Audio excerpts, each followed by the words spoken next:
Chapter 42, Democracy and Imperialism 1885, by Charles Oman.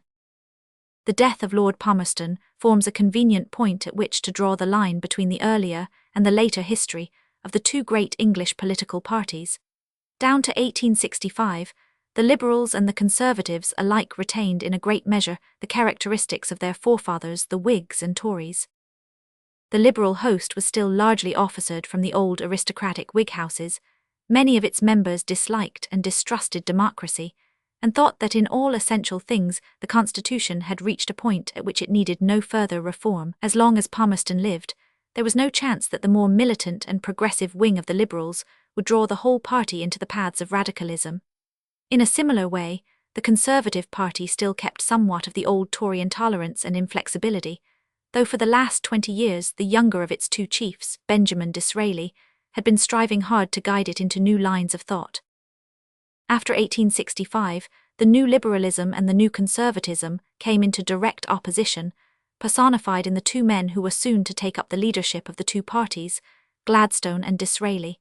Liberalism, when divested of its Whiggery, was practically radicalism. Its younger exponents took up as their official programme the ideas that had been afloat for the last 40 years in the brains of the more extreme section of their party. Their main aim was the transference of political power from the middle classes to the masses by means of a wide extension of the franchise.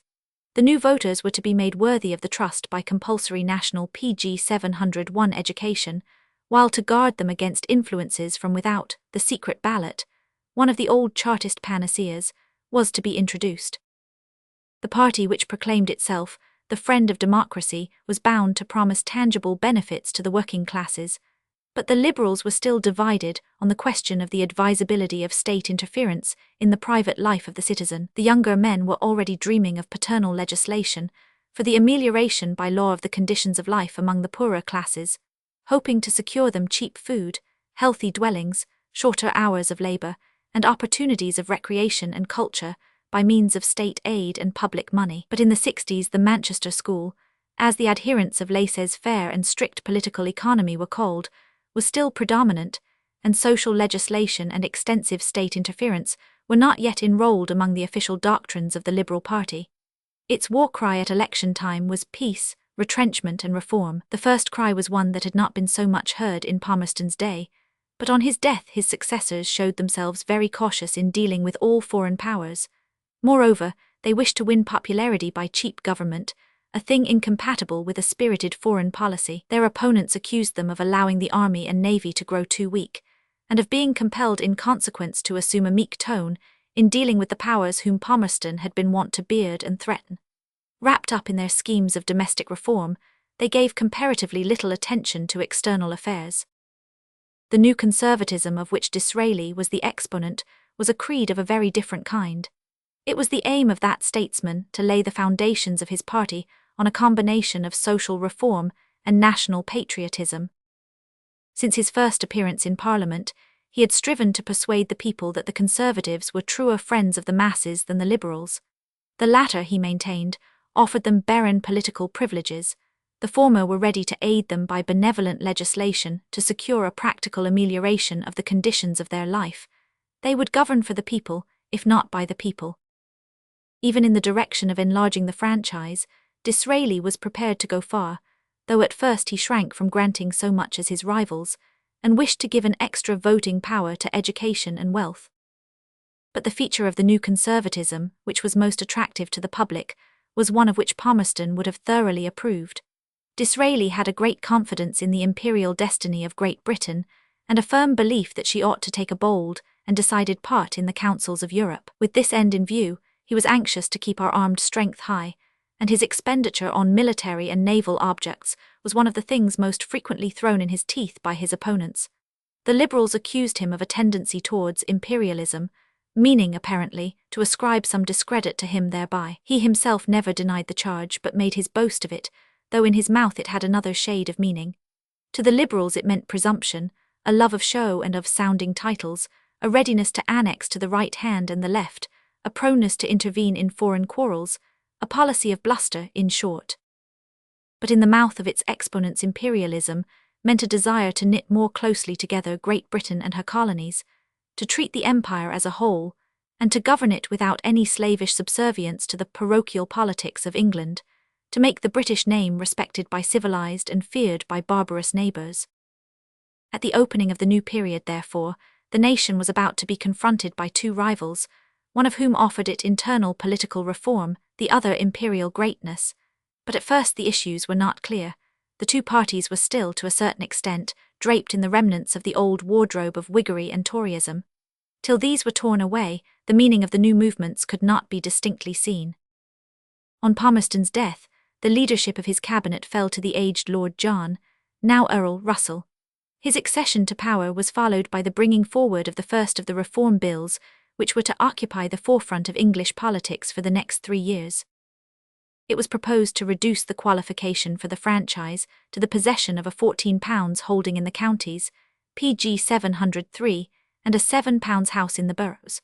Lord Derby and his Conservative followers opposed it, though Disraeli had long ago pointed out that a reform bill of some sort was inevitable.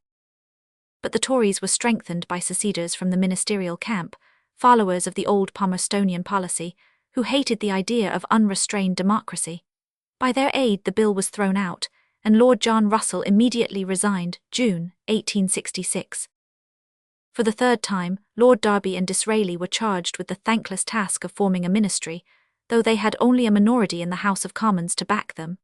On this occasion they were destined to stay in office for more than 2 years, June 1866 December 1868, a far longer period of power than they had enjoyed in 1852 and 9, apparently Disraeli, into whose hands the age and failing health of Lord Derby were throwing more and more of the real guidance of the party, had resolved to imitate the action of William Pitt in 1784, to display to the nation his readiness to take in hand all rational and moderate measures of reform, and then to appeal to the country at a general election.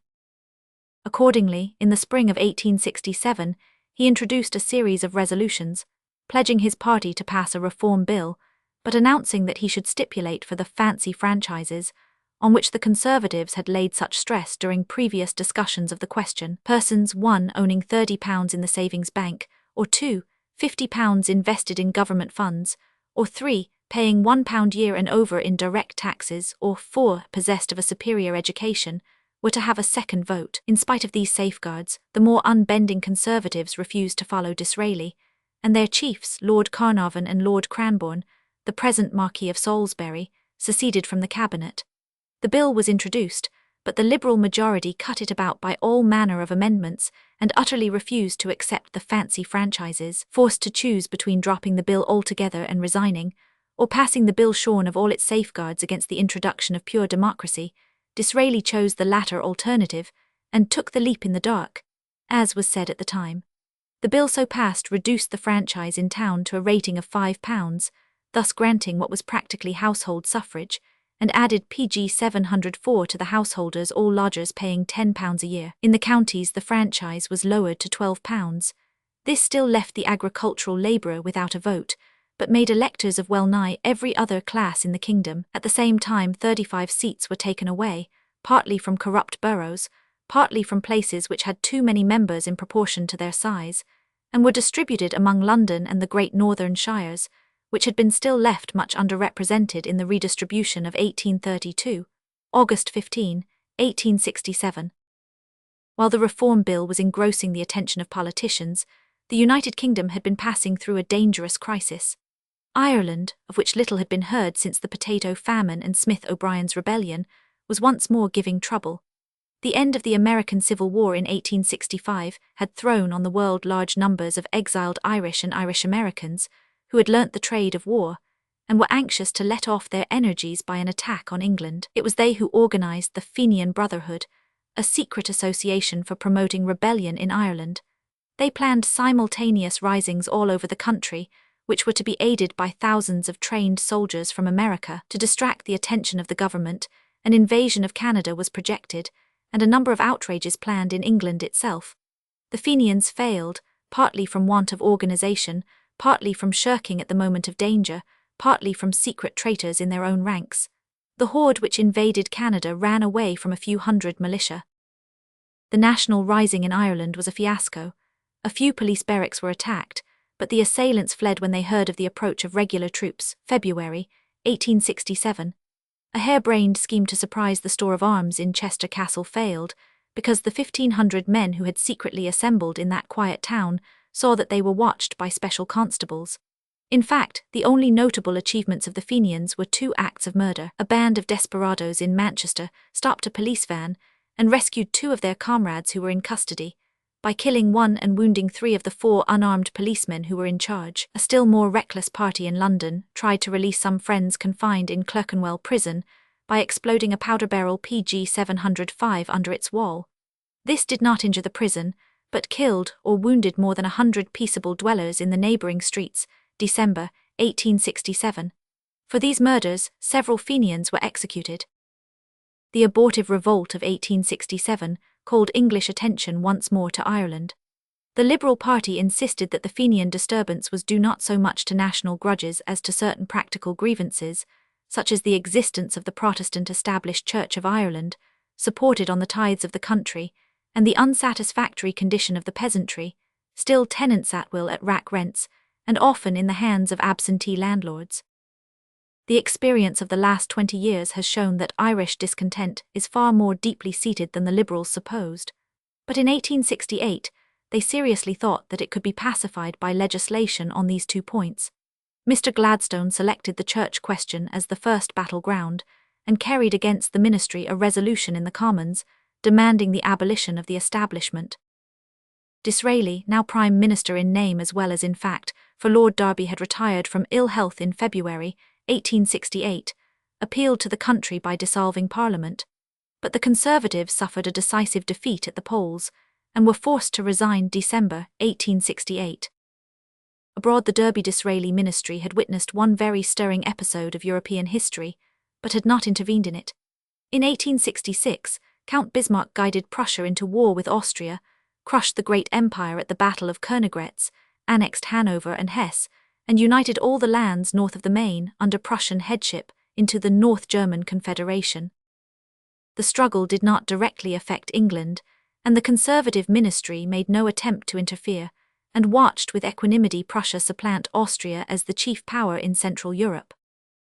The only warlike enterprise of the years 1866-8 was the costly, but almost bloodless Abyssinian expedition, Disraeli's first attempt to vindicate British prestige in remote corners of the earth. Theodore, King of Abyssinia, a savage despot, had imprisoned some British subjects. To PG 706 deliver them, Sir Robert Napier led an Indian army to Magdala, the Abyssinian capital. He stormed the place and released the captives. Theodore blew out his brains when he saw his stronghold taken, and on his death the victors retired unmolested. Mr. Gladstone came into office in December 1868, with a majority of 120 votes in the Commons, and at once proceeded to carry out his Irish policy. The position of the Irish Church was very open to attack, for a Protestant establishment in a country where 75% of the population were Romanists was too anomalous to be easily defended. This was felt by the Conservatives themselves, and in spite of the protests of the Irish Protestants, a bill for disestablishing the Church passed both houses June 1869. Its endowments were taken away at the same time, but the churches and buildings were retained by their old owners, and compensation was granted to all incumbents and curates. So far from being ruined by the blow, the Irish Church has remained a vigorous and increasing body. Having dealt with the Irish Church, Mr. Gladstone then turned to the second grievance, whose removal, as he then hoped, would do away with Ireland's grudge against England. By his Irish Land Act of 1870, he gave the tenants a right to be compensated for any improvements they might have made on their holdings when they resigned them or were evicted from them. He also permitted the outgoing tenant to sell his goodwill to his successor. To facilitate the creation of a peasant proprietary, the government undertook to lend money to any tenant who wished to buy his farm from his landlord, if the latter was willing to sell it. But the Land Bill was far from contenting the Irish peasantry, who were seeking not merely a reasonable rent and a fair compensation for improvements, but complete possession of their holdings. Agrarian outrages, which had been widespread ever since the Fenian Rising of 1867, remained as numerous as ever. So far was Ireland from being quieted that the government had to pass a stringent Peace Preservation Act and to send additional troops across the Channel. The policy of conciliation had thus far proved a complete failure. Mr. Gladstone's tenure of office was signalised by a long series PG 707 of domestic reforms, the most momentous of which was the Education Act, introduced in 1870 by Forster, the Vice President of the Council of Education, for providing sufficient school accommodation for the whole infant population of the country and making the attendance of all children at school compulsory. Another important measure was the introduction of the secret ballot at parliamentary elections. This act tended to diminish bribery by depriving the buyer of votes of the power of ascertaining whether the elector with whom he had trafficked had kept his word or no, but it was far from destroying it altogether, and actually enabled many corrupt voters to sell their promise to both sides. It was not till stringent penalties were imposed, both on the briber and the bribed, by laws passed 10 years later, that English parliamentary elections attained their present high standard of purity. The leading event of this period in the sphere of foreign affairs was the Great Franco-German War of 1870-71, in which England preserved a strict neutrality. The French emperor had provoked the contest in the most wanton way, in the hope of making firm his tottering throne. His defeat and capture at Sedan, September 1, 1870, swept away a power which had, since its first creation in 1852, formed a public danger to Europe from its purely selfish and personal policy. When Bismarck substituted United Germany for Imperial France as the chief state of the continent, the world was the gainer.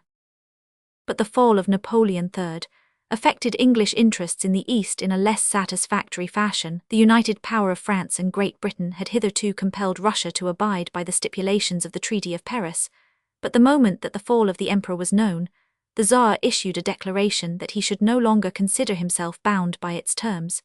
He began to rebuild his Black Sea fleet and to refortify Sebastopol, and the English government could not resent the affront. About the same time, England was involved in an awkward dispute with the United States, who, ever since the American Civil War, had been clamoring for compensation for the ravages committed by the Alabama PG 708 on northern shipping. Lord Derby's cabinet had staved off the question, but in 1870 the language of the Americans grew so threatening that the Liberals had to choose between submission or the chance of a war. They took refuge in a middle course, preferring to refer the liability of England for the doings of the Alabama to a court of arbitration composed of foreign lawyers. But in the principles laid down on which the arbitrators were to give their decision, so much was conceded to the Americans that the result, if not the amount of the award, was a foregone conclusion. The referees met at Geneva and compelled England to pay £3 million, which sufficed not only to pay all the claims made against the Alabama, but to leave a handsome surplus in the American Treasury, 1872. The knowledge that the people were growing alarmed and impatient at the military weakness of England, especially after the sudden collapse of France in 1870-71, induced the government to bring in a scheme for improving the national defences. Cardwell, the Minister of War, introduced in 1872 a bill to reorganise the army on the short-service system, which had been found to work so well in Germany. For the future, instead of enlisting for the long service of 20 years, the soldier was to engage for 7 years with the colours and 5 in the reserve. The reserve was only to be called out in time of danger, but when war was at hand it was to join the ranks. Thus the strength of the army could be raised by 60,000 trained and seasoned men on the outbreak of hostilities. It must be allowed that in peacetime the battalions are prone to be filled with very young men, all under 7-year service. But as the reserves, when they have been called out, have always appeared promptly and in full numbers, the change was undoubtedly wise and beneficial. An attempt made at the same time to localize all the regiments in particular districts, whence they were to draw all their recruits, has not been so successful, owing to the fact that some counties supply men in much greater proportion than others. One more military reform, the abolition of purchase, formed part of Cardwell's scheme. It put an end to the system by which retiring officers sold their commissions to their successors, a practice that had often kept poor men of merit for PG 709 many years unpromoted. The measure was obviously right, but Mr. Gladstone provoked much criticism by putting it forth in a royal warrant, instead of passing it through the two houses in the usual form. After the rush of legislation in the Period 72, the last years of the Gladstone ministry seemed tame and uneventful. In the spring of 1873 they were beaten, on the comparatively small question of a bill to establish a secular university in Ireland. Next winter Mr. Gladstone dissolved Parliament, and on appealing to the constituencies, suffered a crushing defeat January 1874. For the first time since 1846, Parliament was in the hands of a solid Conservative majority in both houses, and Disraeli, seated firmly in power, was able to display the characteristics of the new Toryism. He announced that he took office to secure a space of rest from harassing legislation at home, and to defend the honour and interests of England abroad. His first 2 years of power, 1875-76, were among the quietest which the century has known. They were only marked by some excellent measures of social and economic reform, such as the Artisans' Dwellings Act, which permitted corporations to build model houses for workmen, and the Agricultural Holdings Act, which granted to farmers compensation for unexhausted improvements on their land when they gave up their farms to their landlord. But signs of coming trouble were soon apparent both at home and abroad. In the Commons, the ministry was beginning to be harassed by the Irish members, who had latterly banded themselves together, under the leadership of Isaac Butt, to demand Home Rule. This trouble, however, was as yet but in its infancy. A more pressing cause of disquietude was arising in the East, on which England had always kept a watchful eye since the Crimean War. 2 separate difficulties were beginning to arise in that quarter. The first was in Egypt, a land which had grown very important to England since the use of the overland route to India by Alexandria, and the Red Sea had been discovered, and still more so since de Lesseps had constructed the Suez Canal in 1868. The thriftless and ostentatious Khedive Ismail, by his extravagance and oppression at home and his PG 710 unwise conquests in the Soudan, had reduced Egypt to a state of misery, and seemed not far from bankruptcy. To get ready money, he proposed to sell his holding, nearly 1/2 of the shares of the Suez Canal Company. Disraeli at once bought them by telegram for £4 million. The investment was wise and profitable. The shares are now worth 5 times the sum expended, and their possession gives England the authority that is her due in the conduct of this great international venture. But a far more ominous storm cloud was rising in the Balkan Peninsula. England had been very jealous of the action of the Tsar in the East since the abrogation of the Treaty of Paris in 1870. She had been greatly stirred by the activity of the Russians in Central Asia, where, by overrunning Turkestan and reducing Khiva and Bokhara to vassalage, they had made a long step forward in the direction of India. But now a new trouble arose nearer home, in the shape of sporadic insurrections, which broke out all over European Turkey. The misgovernment of the Porte was enough to account for them, but it was suspected, and with good cause, that they were being deliberately fomented by Russian intriguers with the tacit approval of the imperial government. The rising began in Bosnia in 1875. In the summer of 1876, the princes of Servia and Montenegro took arms to aid the Bosnians, and thousands of Russian volunteers flocked across the Danube to join the Servian army. Next, while the Turks were sending all their disposable troops against the 2 princes, a rising broke out in Bulgaria. This insurrection was put down by bands of Circassians and armed Mussulman villagers, with a ruthless cruelty which had a most marked effect on English public opinion. Hitherto the government had been showing some intention of resenting Russian interference in the Balkans, but the news of the Bulgarian atrocities so shocked the country that any such design had to be abandoned. Mr. Gladstone, who had given up the leadership of the opposition for the last 2 years, emerged from his retirement and made a series of speeches against the Turks which had a profound effect. And when in 1877 the Tsar openly declared war on Turkey and sent his armies across the Danube, the English government stood aside in complete neutrality. The PG 711 Turks held out with unexpected firmness, but in the early winter of 1877-78 their resistance broke down, and the Russians came pouring on towards Constantinople. The English government, though prevented from interfering in behalf of the Sultan by public opinion, had been watching the advance of the Russians with much anxiety. When the victorious armies of Alexander II approached the Bosphorus, Disraeli, who had now taken the title of Earl of Beaconsfield and retired to the upper house, began to take measures which seemed to forebode war. He asked for a grant of £6 million for military purposes, and ordered up the Mediterranean squadron into the Sea of Marmora, placing it within a few miles of Constantinople. If the Tsar's troops had struck at the Turkish capital, a collision must have occurred, and a general European war might have followed. But the Russian ranks were sorely thinned by the late winter campaign, and their generals shrank from provoking a new enemy. Instead of attacking Constantinople, they offered the Sultan terms, which he accepted March 3, 1878. The Treaty of St. Stefano gave Russia a large tract in Asia round Kars and Batum, and advanced her frontier at the Danube mouth to its old position in the days before the Crimean War. Serbia, Romania and Montenegro received large slices of Turkish territory, but the great feature of the treaty was the creation of a new Principality of Bulgaria, reaching from the Danube to the Aegean and cutting European Turkey in two. Persuaded that the Treaty of San Stefano made all the states of the Balkan Peninsula vassals and dependents of Russia, Lord Beaconsfield refused to acquiesce in the arrangement.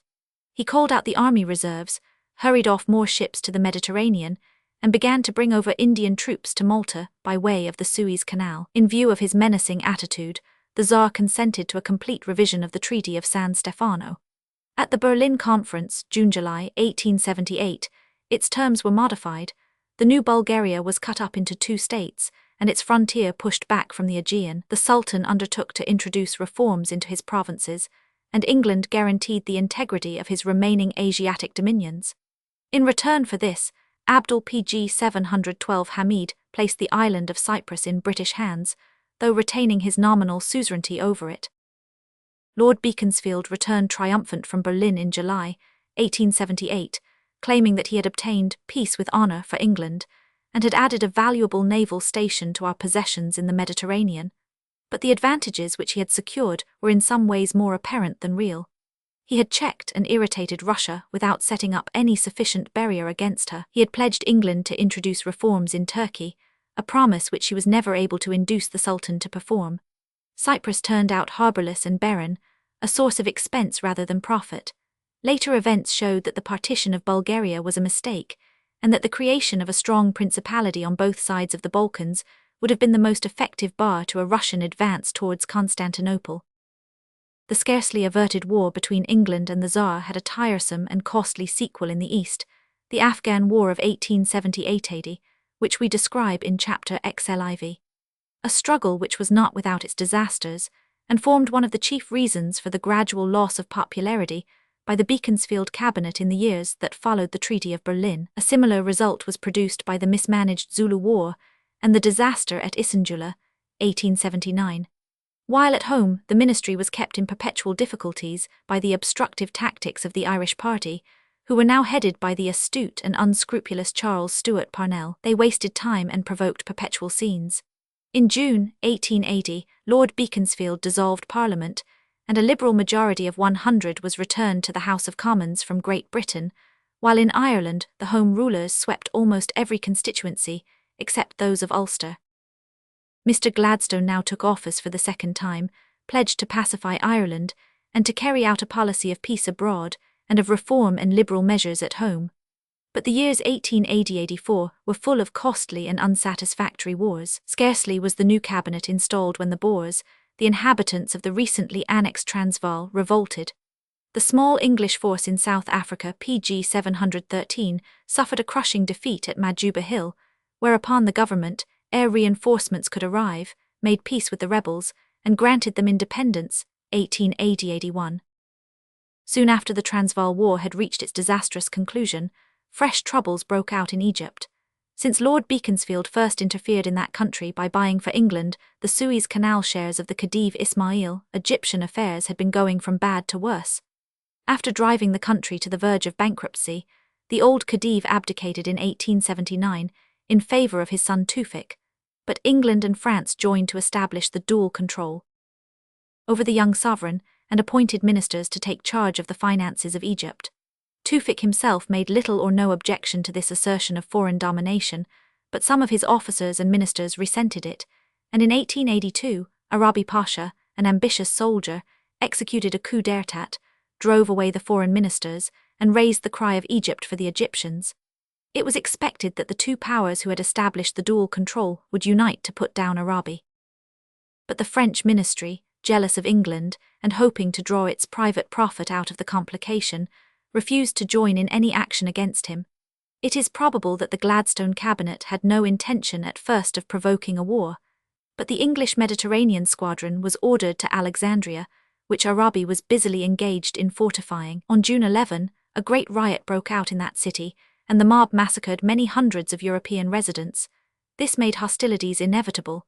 When the Egyptian authorities refused to dismantle their new forts, Admiral Seymour bombarded the place July 11 and drove out the garrison. Shortly after, English troops landed and seized the ruined city. The struggle which followed was brought to a prompt end by the quick and decisive action of Sir Garnet Wolseley, who seized the Suez Canal and marched across the desert on Cairo, while the Egyptians were expecting him on the side of Alexandria. By a daring night surprise, he carried the lines of Tel el-Kebir, September 13, and routed Arabi's host. A day later, his cavalry seized Cairo by a wonderful march of 50 miles in 12 hours, and the rebellion was at an end. Arabi was exiled to Ceylon, and the Khedive was restored to his palace PG 714 in Cairo. But for all intents and purposes, the war left England supreme in Egypt, a very anomalous position which Mr. Gladstone soon proceeded to make yet more so, by promising France and Turkey that the English troops should be withdrawn so soon as order and good government should be restored. He might perchance have carried out his engagement, but for the outbreak of the disastrous Soudan War of 1883. During Arabi's rebellion, troubles had broken out in the Egyptian provinces on the Upper Nile, where the Pashas had been subjecting the wild Arab tribes to cruel oppression. A fanatic named Mohammed Ahmed of Dongola put himself at the head of the rising, proclaiming that he was the Mahdi, the prophet whom Mussulmans expect to appear in the last days before the end of the world. When the English had put down Arabi, they found themselves forced to cope with the insurrection in the Soudan. Accordingly, General Hicks was dispatched with a raw native army to attack the Mahdi, but he and all his troops were cut to pieces, October 3, 1883.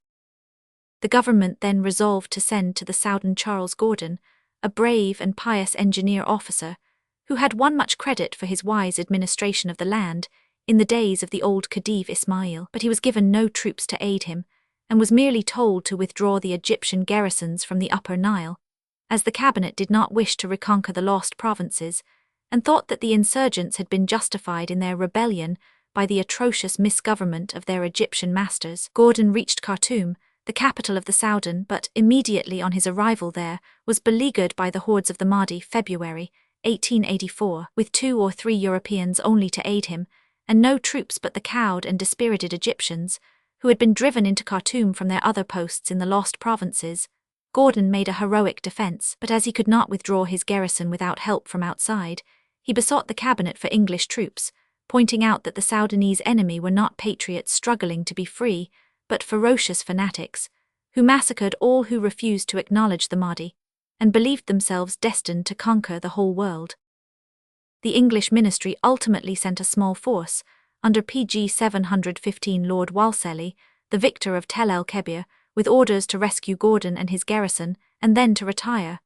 But the expedition was dispatched too late. After forcing their way in small boats up the Nile, and marching 180 miles across the waterless Bayuda Desert, the main column of the relieving army beat the Mahdi's hordes at the hard-fought fight of Abu Klea, January 22, 1885, and forced their way to within 100 miles of Khartoum, but there learnt that the place had been stormed, and Gordon, with the 11,000 men of his garrison, cut to pieces, 4 days after the Battle of Abu Klea, January 26, 1885.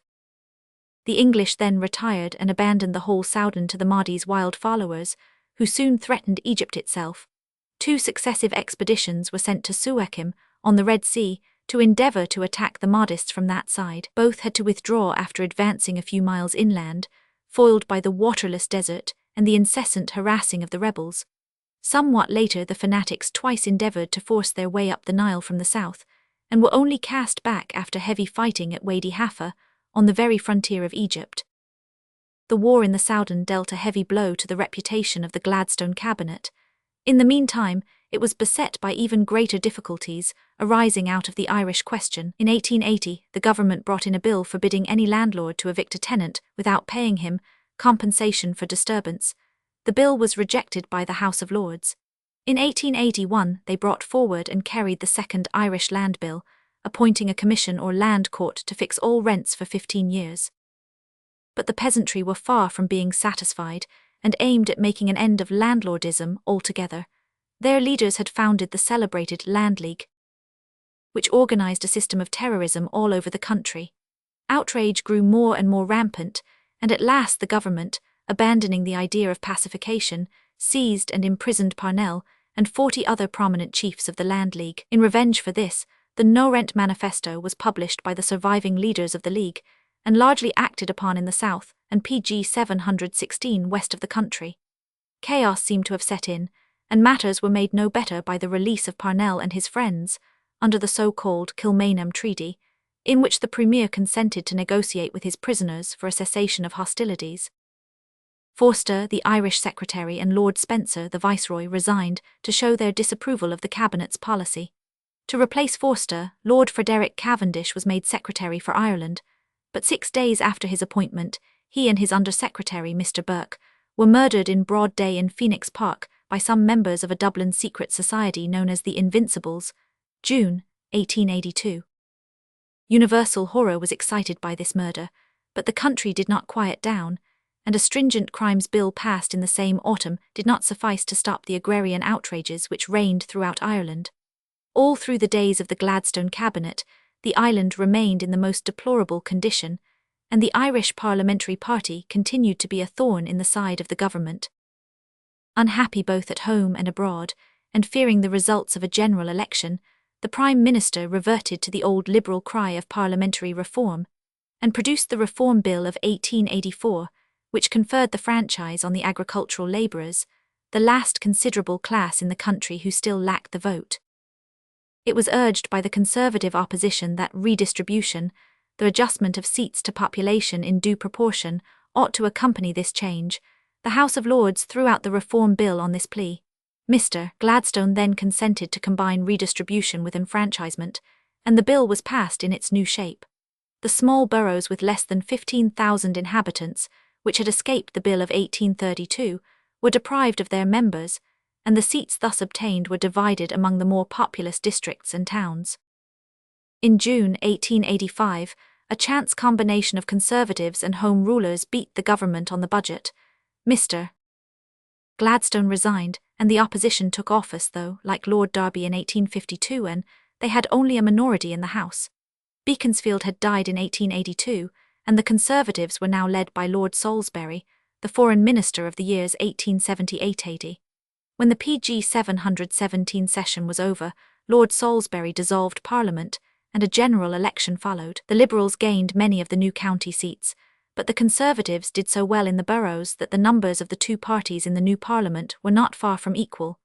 This put the balance of power into the hands of the Home Rulers, who could give the majority to the party with whom they choose to vote. The first use of their strength was to turn out the Conservative Ministry, January 1886. Mr. Gladstone then took office, though he too had a majority in the Commons only so long as it pleased the Irish members to vote with him, but soon it appeared that he was prepared to secure their allegiance by promising them Home Rule.